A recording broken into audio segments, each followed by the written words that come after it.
Grabe. Mula nung Lunes, ganito na. Nag-grind sila. Parang magpapalit sila ng tiles, floor tiles. Sa sala, naglalaglagan ng ng picture ng yung ceiling namin. Buti na lang dito sa kusina dahil meron siyang merong pinakabubida, so walang naglalaglagan dito na pintor. Pero sa sala naglalaglagan. Ito ginagamit ko para mabawasan yung ingay.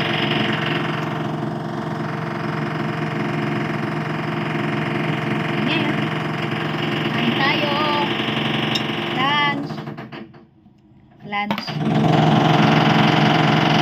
Adobo. Brown rice. Red rice. Sabi. Ingay. Nagka-ulo.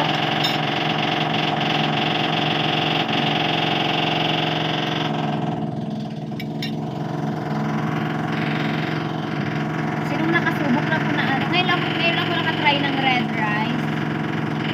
Ngayon ako nag-try ng magluto ng red rice. Ito yung binili ko. Kaso, parang naman siya, parang init parang may amoy. Pero hindi pa naman siya expired. Hindi pa naman expired yung rice. Ano ko binili to? Yung tumulad na ito. So, premium sabi doon. Thai red rice. Premium siya from Thai. Kaya lang may amoy siya. Hindi ko alam kung ganito ba talaga ang red rice. Kung talagang may amoy siya talaga. Sayang naman kunti pa lang nabawas ko. 1.5 kg. Kunti lang nabawas ko sa inaluan ko siya ng white rice. Inay! Yun. Hindi ko lang alam kung ganito talaga yung lasa ng ang ingay na. Grabe sila. Dito yan sa namin mismo. Dito sa taas namin.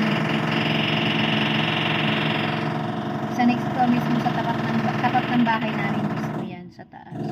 Kaya ang ingay. Parang magpapalit sila ng floor tiles. Kaya ang ingay.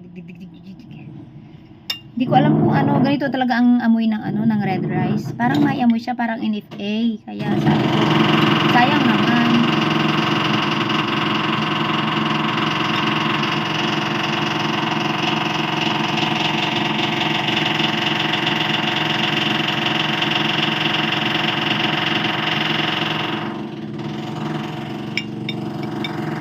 Konti lang na adobo.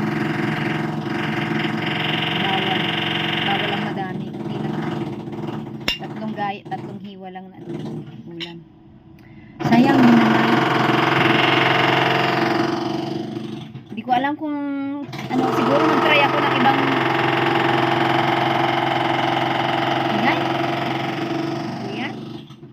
Hindi ko alam kung mag-try ako ng ibang brand ng red rice. Kasi nga parang NFA to, parang may amoy. Hindi ko lang alam kung ganito talaga amoy ng ng red rice. Ngayon ako nag-try na magsaing ng red rice. Para sa akin lang. Pagkain ko lang. Itong mga kasama ko. Wala silang problema kasi sa mga katawan ng mga kasama ko sa bahay. Hindi sila health conscious. Wala silang pakialam kung ano kinakain nila. Wala silang pakialam. Healthy yung kinakain nila o hindi. Basta may pagkain.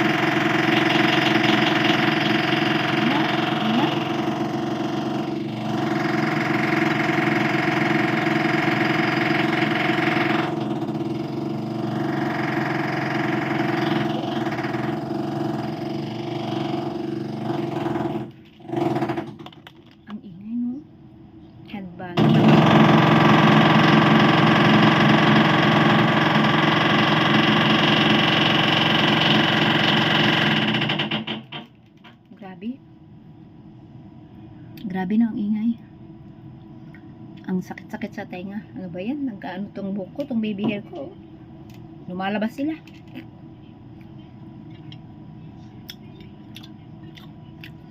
Sayang din naman tong ano red rice ko. Pero parang hindi ko siya ano. Sayang, hindi ko siya